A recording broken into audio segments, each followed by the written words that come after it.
Archive mémorielle d'Alfarius.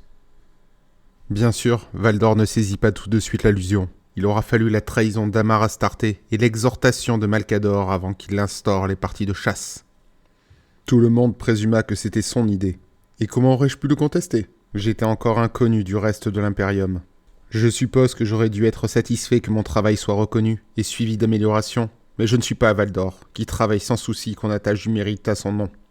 Non pas que je sois comme Fulgrim ou le Lion, qui sont brillants mais qui tiennent avant tout à ce qu'on les reconnaisse. Moi-même, je ne tiens pas à passer pour le meilleur, mais je ne suis pas non plus indifférent à l'attrait de la gloire.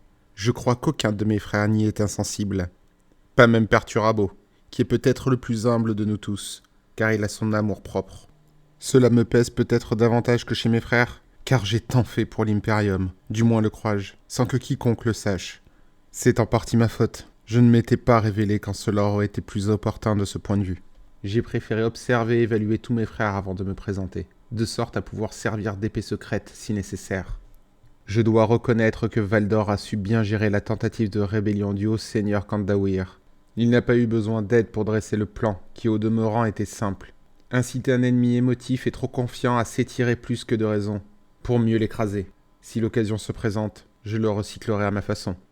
Tandis que Valdor affrontait le primarque Ushotan, lance apollonienne contre l'âme à plasma, je marchais parmi les tout premiers Space Marines, revêtus de la même armure, celle qui recevrait la désignation de modèle 2 et armée d'un bolter. Même s'ils n'étaient pas véritablement mes fils, je me sentais fier de combattre à leur côté et de voir avec quelle fluidité meurtrière ils venaient à bout des plus rudes adversaires que Terra pouvait encore leur opposer. C'était leur première mise à l'épreuve, et ils furent couronnés de succès autant que je le fus en mon temps. J'étais dès lors convaincu que nous étions destinés à la grandeur. Une fois la rébellion dispersée et la forfaiture d'Astarté percée à jour, même après l'annonce stupéfiante de mon père selon laquelle il se pouvait que je ne sois pas le seul de mes frères encore en vie, j'écoutais les enregistrements que le haut seigneur Kandawir avait conservés de ses conversations avec Valdor, quand elle tenta vainement de lui faire reconnaître qu'il avait exécuté la majorité des guerriers tonnerres restants au mont Ararat. Quelque chose me frappa, et je rendis visite à Valdor pour lui en faire part. Quand tu t'es entretenu avec Kandawir, tu n'as jamais menti, sauf sur un détail. Valdor entretenait son armure. Il ne s'interrompit même pas pour me répondre. Et lequel ? Tu lui as dit qu'il n'y avait pas de nouveaux généraux. Pourtant, à l'époque, tu savais déjà que j'existais.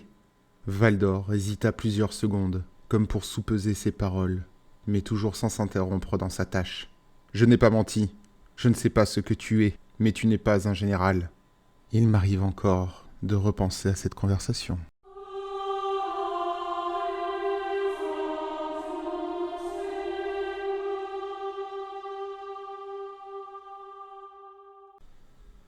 Le capitaine général. J'avais déjà arpenté le palais impérial, sous un déguisement ou en usant de mon don pour détourner l'attention d'autrui, mais je ne l'avais jamais fait si ouvertement. Je parcourais ces rues en portant l'armure de l'homme que j'avais tué, et je m'émerveillais qu'un géant doré puisse sembler si ordinaire. Naturellement, je ne passais pas inaperçu. Il aurait fallu être aveugle pour ne pas me voir, et quand bien même, une ouïe fine aurait permis de glaner une idée de mon apparence et de ma localisation, rien qu'à écouter les réactions que je suscitais. La garde custodienne était parfois présente en ville, tout comme Valdor lui-même, mais elle ne faisait pas partie du paysage quotidien pour la marée de fonctionnaires, serviteurs, ouvriers et autres requérants qui engorgeaient les rues. J'étais le sujet de l'attention, sans l'être, on ne voyait que le visage que je présentais. Sur le chemin du mur ultime, je suscitais l'émerveillement dans mon sillage. Les plus hardis tendaient même la main vers ma cape afin d'en effleurer le bord, ce qui était réputé porter chance. Car n'avais-je pas été en présence de l'empereur lui-même, le maître de l'humanité ? Oui, en effet, mais pas comme il le supposait. Je demeurais aux aguets et scrutais les alentours au cas où je risque d'être percé à jour par d'autres que ceux qui étaient fascinés par mes atours. Je ne vis toutefois pas d'autres custodiens, les seuls susceptibles de m'interpeller. À vrai dire, je n'étais même pas sûr de la probabilité que cela arrive. Les custodiens ont leur propre devoir à accomplir, et j'avais appris de Malcador qu'il arrivait à Valdor de leur assigner des tâches individuelles. Rien ne disait qu'en cas de rencontre, mes homologues soient investis d'assez d'autorité pour me demander ce que je faisais. En tout cas, j'avais l'intention de les éviter autant que possible. Je ne connaissais pas en détail la signification des ornements sophistiqués d'une armure de custodien, pas plus que n'aurait pu les connaître l'intrus hypothétique dont je jouais le rôle. Mais je soupçonnais qu'il dénotait le rang et la place du porteur dans cette organisation. Je connaissais tous les grades chez les forces humaines en garnison au palais impérial, mais la Legio Custodes avait ses secrets. Si je devais m'adresser à un de ses membres, malgré mon déguisement, mon ignorance pouvait me trahir. Je n'avais aucune envie de prendre une autre vie pour couvrir ma piste, sans parler du fait qu'un affrontement en pleine rue entre deux custodiens allait bien davantage attirer l'attention qu'une lutte dans les souterrains. Je ne pensais pas que cette disparition avait déjà été découverte, car j'avais dans l'oreille le récepteur du custodien défunt, et il n'y avait pas eu d'alerte. Il avait vraisemblablement pris son poste une fois que la livraison de munitions avec laquelle j'étais arrivé avait quitté le mont de charge, et en ce cas, il n'avait pas été mandé ailleurs depuis lors. Les custodiens étaient quasiment infatigables, et l'un d'eux pouvait rester en faction pendant des heures, voire des jours, sans manger ni même dormir. Ce que j'entendais, en parcourant les fréquences réservées à la Legio Custodes, c'était une série de phrases cryptiques. Les custodiens avaient bien entendu leur propre code et leur langage et énigmes, mais c'étaient des créations de mon père, tout comme moi. Et il m'avait nanti d'un intellect supérieur au leur. Je ne mis pas longtemps à en déduire le sens général. Il arrive. La Legio Custodes ne pouvait pas se soucier à ce point que de lui. Mon père revenait au palais impérial après une de ses excursions secrètes, que ce fût dans quelques coins perdus de terrain en quête d'antiques secrets, ou même à la surface de Luna. Je n'aurais pas pu prédire le calendrier de l'empereur, mais à présent je savais son retour imminent. Je devais agir en toute hâte. C'était l'occasion rêvée, et elle n'allait sans doute pas se représenter. Je choisis la batterie d'artillerie essentiellement au hasard. Plusieurs d'entre elles auraient convenu, et je n'avais pas défini de cible à l'avance. Une fois encore, question de fluidité. Je retins celle qui était le plus accessible. Les gardes de l'entrée principale me regardèrent avec une fascination contenue. Ils étaient des régiments de Kushtun Naganda. Ils avaient pu combattre aux côtés de mon père, ou du moins dans les mêmes conflits que lui. Cela pouvait les avoir rendus moins impressionnables à la vue d'un custodien, ou inversement, cela avait pu leur conférer une véritable appréciation de ce qu'ils pouvaient faire. En tout cas, ils me saluèrent en silence au lieu de m'apostropher en me barrant la route comme ils l'auraient fait avec n'importe qui d'autre, y compris leurs propres officiers supérieurs. « En quoi pouvons-nous vous servir, Seigneur ?» demanda l'un d'eux, alors que je les considérais du haut de mon homme doré inexpressif. « Inspection !» tonnai-je en imitant l'intonation dure, presque inhumaine de la confrérie d'or. Ils ne parurent même pas étonnés. Est-ce que la Legio Custodes procédait à des inspections régulières des emplacements d'artillerie de la ville ? Ces hommes avaient-ils déjà reçu une visite de contrôle ? Cela n'avait pas d'importance. Tout le monde savait que les gardes custodes assuraient la sécurité du palais impérial. Refuser d'obéir, ou même seulement contester la validité d'un tel ordre, aurait été un signe de sédition, et la sédition pouvait être sanctionnée d'un coup de lance de gardien. « Bien sûr, Seigneur, veuillez entrer !» dit l'un d'eux, avant de se retourner pour saisir le code d'accès. La lourde porte blindée s'ouvrit. Ainsi m'invitai-je dans la tour de contrôle d'une des plus puissantes armes du palais, sur la foi de l'armure d'un défunt. La responsable, le capitaine Medagura, était une femme au visage sévère qui arborait les insignes régimentaires de vétérans. Elle sut maîtriser sa réaction à la vue d'un custodien, mieux que ses subalternes, mais sans être totalement impassible. Elle s'empressa de me montrer tous les détails des différents postes, les rotations du personnel, les mesures de sécurité, le soin et l'attention accordée au mécanisme du puissant armement, et le dépôt de munitions. Je me déclarai satisfait de ce que j'avais vu, et mes questions simples suffirent à distraire mes guides le temps de parvenir à mes fins. « Garudo !» Mon micro-récepteur me transmit cet appel, mais il n'eut pas de réponse. Je hochai la tête à l'adresse du capitaine Goura quand elle me fit le résumé final de sa fonction, tout en attendant qu'une voix contre mon tympan réagisse à l'appel. « Garudo, réponds !» Toujours rien. Je découvris du même coup le nom du custodien que j'avais tué, et le fait que son absence avait été remarquée. J'informai le capitaine Goura que tout était en ordre, et je pris congé en laissant derrière moi les servants de l'emplacement plein de fierté, et quelque chose qui n'y était pas auparavant. Sur le réseau Vox de la Custodes, les transmissions se faisaient plus pressantes. Je les écoutais tout en prenant d'un pas vif le chemin du Sanctum Imperialis. Quelques minutes plus tard, mon micro-récepteur devint silencieux. Garudo était bel et bien porté manquant, présumai-je, et quelqu'un avait jugé qu'il ne fallait plus l'inclure dans les communications. Une sage décision, qui n'allait pas me faciliter la tâche. Est-ce que son cadavre avait été découvert ? C'était un détail crucial. Sans cela, il était peu probable que les défenseurs du palais envisagent qu'un intrus eût revêtu l'armure de Garudo, car qui aurait pu imiter sa stature ? Et si le corps avait été découvert, sans son armure, cela pourrait malgré tout jouer en ma faveur. Il penserait pouvoir identifier l'intrus à vue, alors que je pouvais changer de déguisement. Mais pour l'heure, l'armure me semblait demeurer un atout. Par ailleurs, je savais désormais que l'attention s'était portée vers les souterrains du palais. De nombreux secrets s'y trouvaient, et un intrus pouvait y commettre des dégâts considérables, a fortiori s'il était capable de tuer un custodien. Je pouvais me figurer les gardiens dorés du palais pris de frénésie comme des insectes sociaux dont la colonie était perturbée. Un intrus identifié et appréhendé était une chose, mais quel pouvait être chez eux l'impact psychologique d'un faisceau d'indices relatifs à une intrusion, mais sans qu'on ait pu trouver le coupable? Combien de temps leur faudrait-il pour arriver à la conclusion, contraire à tout ce qu'ils auraient pu juger logique, que l'intrus s'était éclipsé au lieu de chercher à pénétrer plus avant dans leur sanctuaire? Étaient-ils seulement capables de négliger une menace dont ils étaient avertis, mais qui demeurait insaisissable?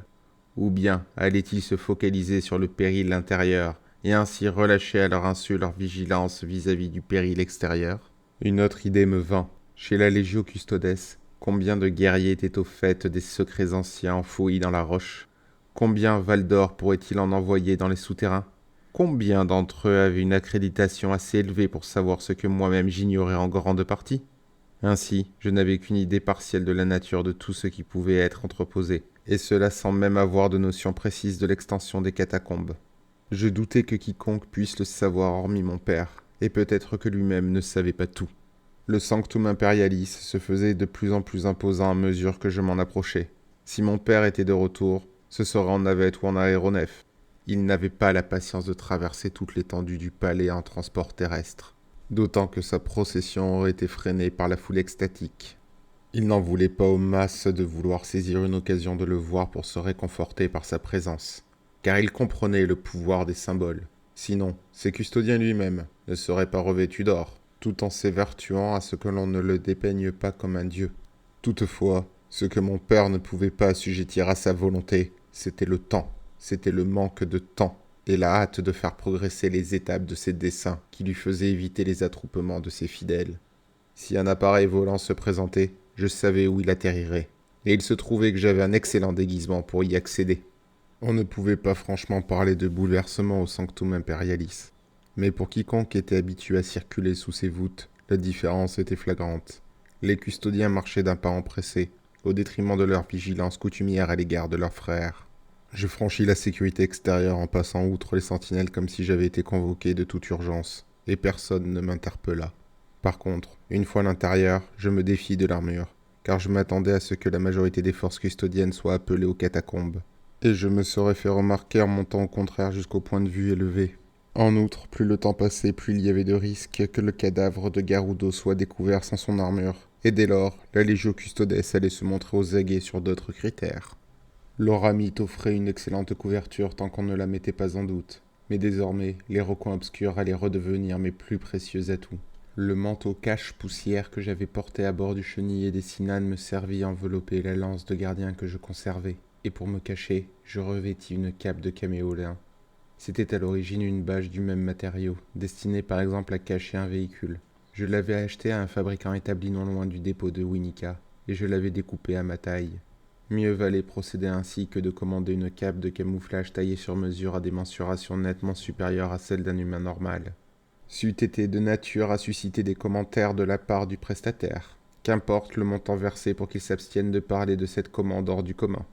J'étais installé près du faîte d'un toit pendu, abrité par un surplomb, à observer la plateforme d'atterrissage, quand les nuages qui me surplombaient s'ouvrirent pour révéler un appareil descendant vers le cœur de toute l'humanité. Ce n'était pas le même aéronef doré qui avait amené mon père la nuit de ma redécouverte, mais ce souvenir me frappa. Tout en observant sa trajectoire, je pris dans une de mes poches un petit accessoire que je fis rouler entre mes doigts.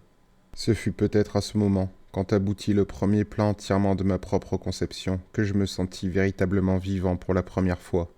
La navette se rapprochait, alluma ses rétropropulseurs pour freiner sa descente, et 2 avions de chasse atmosphériques vinrent l'encadrer. Le jet des tuyères noircit davantage le ventre de la navette qui manœuvrait habilement vers la plateforme d'atterrissage. C'était un pilote custodien qui était aux commandes. Aussi était-il possible qu'il me voie, mais j'étais partiellement masqué et ma cape de caméolin contribuait à me fondre dans le décor. Possible, mais peu probable.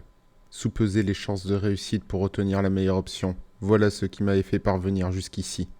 La navette se posa, saluée par la sonnerie des trompes d'argent du comité d'accueil réuni pour le maître de l'humanité.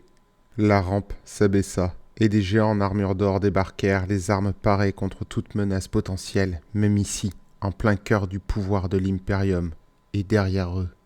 Les custodiens étaient dorés, mais il était d'or massif. Parmi ces géants, c'était un titan, encore que davantage par l'aura que par la stature, davantage par l'esprit que par le corps. L'empereur, mon père, descendit de sa navette sur sa planète natale, notre planète natale à tous, et le comité d'accueil s'agenouilla. Je commençai à ôter le cache-poussière de la lance de gardien. La portée était considérable pour le lance-bolt intégré à l'arme d'Ast, mais j'étais sûr de ma précision. Une telle arme ne pouvait pas réellement navrer mon père, mais elle allait rappeler à l'ordre les défenseurs du palais qui en avaient bien besoin. Tout ce qui s'imposait, même si cela impliquait de tirer sur l'empereur lui-même. Il s'avança en offrant une vision de puissance et de gloire. Il allait être accueilli par Malcador qui se tenait là, avec la capuche rabattue en arrière, et par Constantin Valdor. Malcador tourna la tête si brusquement que j'ai cru qu'il allait se tordre le cou, et son regard me débusqua, malgré l'éloignement de mon perchoir et mon camouflage caméléolin. Je ne lui avais rien dit, non plus qu'à mon père, de ce que j'avais l'intention de faire, ni même où j'allais. En fait, je lui avais sciemment caché mes pensées. Peut-être m'étais-je trahi par mon accès d'orgueil triomphal ? Je me rendis compte que Valdor ne se trouvait pas parmi le comité d'accueil un bref instant avant que l'instinct me pousse à me jeter en avant, puis que la lame énergétique et crépitante de la lance apollonienne tranche le surplomb sous lequel je m'étais abrité. Je me relevai, en équilibre, sur le faîte du toit, et Constantin Valdor se jeta sur moi tel un ouragan doré dardant ses éclairs avec la lance apollonienne. Malgré sa taille, malgré la masse de son armure, il se déplaçait sur l'étroite arête avec l'aisance d'un danseur. C'était le plus grand champion de l'empereur, le plus puissant guerrier de Terra, inégalé au combat. Jusqu'ici, la lance de gardien dont j'étais muni n'était pas d'une facture aussi extraordinaire, mais ce n'était pas non plus une brindille. Je lui fis face, en parant ses coups de taille et en déviant ses estocades, avant de riposter. Sa garde se montra aussi impénétrable que la mienne, puis d'un coup, il écarta mon fer et frappa en me visant au cœur. Je bondis, exécutant un saut périlleux par-dessus Valdor en le frappant dans le dos au passage. Je m'attendais à ce que son armure de la meilleure auramite déjoue l'attaque, ou à tout le moins qu'elle lui évite une blessure grave.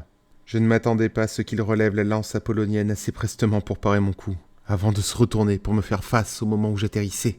Je souris, car c'était bel et bien une épreuve. « Cessez immédiatement !» La voix de Malcador résonna dans ma tête. J'avais masqué mes pensées, mais manifestement je ne pouvais pas me garder des siennes s'il les projetait avec assez de force, et elles se répercutèrent dans mon crâne tel un battant de cloche. Valdor devait lui aussi avoir été contacté, car je le vis pour la première fois ralentir puis s'immobiliser. « Voilà qui n'est pas très discret !» poursuivit Malcador d'une voix mentale aussi sèche et sévère que sa voix physique. « Se battre à la lance sur le toit du palais impérial !»« C'est le capitaine général Valdor qui a attiré l'attention sur moi, » répliquai-je à haute voix. J'abaissai ma lance sans quitter mon adversaire des yeux, y compris lorsque j'inclinai légèrement la tête en guise de salut. « Félicitations et enchanté !» Malcador ne réagit pas par la parole, mais on ne pouvait pas se méprendre sur l'impression de dégoût qui irradiait de son esprit. Malcador ne réagit pas par la parole, mais on ne pouvait pas se méprendre sur l'impression de dégoût qui irradiait de son esprit. Je n'aurais pas su dire si c'était à cause de ce que j'avais fait, à cause de mes procédés, à cause de tout cela, ou à cause de toute autre chose. Mais le sigillite allait devoir assumer mon interprétation de ces leçons. Je ne reçus aucune admonestation de mon père. J'étais certain qu'il comprenait ce que j'avais fait, et pour quelle raison. « Qui es-tu » me demanda Valdor. Sans être tendu, il était prêt à repasser à l'attaque sans préavis. « Je suis Alpharius », dis-je en le gratifiant d'une ébauche de sourire. Ce nom ne lui disait rien, mais il commença à comprendre, et il éteignit le champ disrupteur de son arme. « Tu es un des primogéniteurs de l'Astartès. Je ne connais aucun être qui pourrait presque se comparer à moi au combat. Mais ils ont tous été perdus. » Presque se comparer à moi. Je relevai cela en vue d'y revenir par la suite. Pendant les quelques secondes de l'affrontement, nous étions strictement à égalité, alors que Valdor avait une armure énergétique qui amplifiait ses gestes et ses réflexes. Si je venais à être doté d'une armure comparable, je serais curieux de me mesurer de nouveau au capitaine général. « Tous n'ont pas été perdus, lui dis-je. Du moins pas aussi longtemps que tu l'as cru. Et comme je soupçonne que Malcador te l'a dit, mon existence était censée demeurer secrète. Même pour toi, semble-t-il. » Cette pique ne le fit pas réagir, car Valdor était plus que quiconque la créature de mon père. Pour lui, si l'empereur n'avait pas jugé utile de l'informer, C'était pour une raison dont le bien fondé allait de soi. Par contre, si son homme n'arborait pas d'expression susceptible de s'assombrir, son humeur parut dans sa voix quand il désigna l'arme que je tenais. « C'est la lance de Garudo. Tu l'as tué ?»« Oui, reconnus-je. »« C'était un fidèle de l'empereur, » m'accusa Valdor. « J'ai eu vent de rumeurs sur les événements du mont Ararat, contrais-je. Je n'ai pas vu beaucoup de guerriers tonnerres derrière moi. Quelle valeur peut avoir la fidélité à l'empereur quand d'autres impératifs prennent le dessus ? As-tu parlé au haut seigneur Kandawir ?» voulut savoir Valdor, dont la posture se raidit imperceptiblement. Il s'apprêtait à réactiver la lance apollonienne, mais je fis un geste de dénégation. La prévôte maréchale ne sait rien de moi. Mais tu as raison de supposer qu'elle nourrit des soupçons. Moi, oui, dit Valdor. Je sais également que ses subordonnés tracent des chargements d'armes. Tu ne m'apprends rien. D'aucuns ont parfois accusé Constantin Valdor d'être arrogant. Je n'affirmerai pas qu'il est capable d'éprouver une telle émotion. Mais par toutes les étoiles, il en donne l'impression. Je me suis infiltré dans le palais à bord d'un de ces chargements, ajoutai-je, suscitant un léger signe de tête. En effet, dans quel but ? Cela me semble évident, tranchai-je, passablement irrité. Pour être en mesure de menacer la vie de l'empereur, au moins, en théorie. Pour mettre en évidence les failles de la sécurité du palais. Je ne te crois pas capable de forfaiture, capitaine général, lui souris-je. Par conséquent, comment pourrais-tu anticiper les actes de tes ennemis ? J'ai compris que tes manœuvres clandestines n'étaient que diversion, dit Valdor. J'ai déduit ton but, et ainsi le lieu le plus propice pour tirer sur l'empereur. Quand son appareil allait atterrir. J'ai attaqué avant que tu le vises, avec une marge faible mais suffisante. Ton exercice a échoué, bien qu'on puisse en tirer les leçons. Je secouai la tête. Une fois encore, tu regardais dans la mauvaise direction. Je ressortis de ma poche l'objet que j'avais manipulé quand la navette de l'empereur était en approche, et je lui lançai. Valdor l'attrapa d'une main sans rien changer d'autre à sa posture. Si cela avait été une feinte de ma part, il aurait été paré à réagir à mon attaque. « Qu'est-ce donc ?» demanda-t-il. « Une commande à distance, pour les appareils que j'ai installés afin d'outrepasser le contrôle d'une batterie défensive que j'ai fait semblant d'inspecter. D'ici, je peux ordonner le pointage en site comme en azimut, et la mise à feu. J'aurais pu abattre la navette de l'empereur en plein vol, si tel avait été mon désir. Tu n'aurais pas pu intervenir à temps. » Sous son homme, Valdor me fixa pendant de longues secondes. Puis il rangea ma commande à distance, et tendit la main. « La lance de Garudo !» Je la lui jetai, mais à vrai dire, j'étais un peu déçu. Je me doutais que je n'aurais pas pu la conserver sans le courroucer, ce qui n'aurait pas été un geste approprié alors que nous servions la même cause. Mais l'arme me convenait. « Demain, nous reviendrons sur la nature des points faibles que tu as décelés et exploités, » dit Valdor. « En attendant, je te suggère de ne pas prendre pour habitude de tuer les élus de l'empereur. »« Je n'en ai aucune intention, » assurai-je. Mon père s'était émerveillé de mon retour. Malcador s'était montré intrigué et passablement satisfait. Je n'avais pas fait à Constantin Valdor aussi bonne impression pour notre première rencontre. C'était sans importance. Je croyais comprendre que je ne suscitais guère la sympathie, ce qui ne me gênait nullement. J'avais une fonction et un devoir. Tout le reste était secondaire.